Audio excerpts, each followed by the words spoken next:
ঈদের দিন নামাজ পড়িয়া সবাই ঘরে যায়, যুবক ছেলেটা কবরের কিনারায় দাঁড়ায় দাঁড়ায় কান্না করে। ও যুবক, ঈদের আনন্দ বাদ দিয়ে কেন কাঁদো? যুবক বলে, ও ভাই, গত ঈদে আমার আম্মা জান মাথায় হাত দিয়া দোয়া করেছে, আব্বাকে নিয়ে ঈদের নামাজ আদায় করেছে।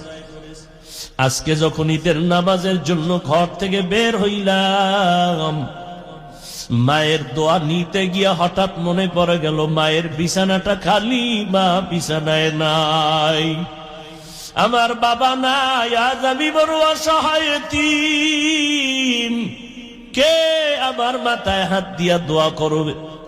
ওই মা বাবার দোয়ার কারণে আজকে এই চেয়ারে বসছি যুবক। ওই মা বাবার চোখের পানি আর দোয়ার কারণে আজকে এত সম্মান মাওলায় দান করেছে। ওই মা বাবার চোখের পানি আর দোয়ার কারণে আজকে তুমি পরীক্ষায় ভালো নাম্বার পেয়েছো। ওই মা বাবার চোখের পানি আর দোয়ার কারণে তুমি মাওলানা, মুফতি, চেয়ারম্যান, মেম্বার, টাকার বাড়ি মালিক, গাড়ি বাড়ির মালিক হয়েছে। ওই মা বাবার জন্য দোয়া করো, চোখের পানি সারিয়া মাওলার কাছে দোয়া করো।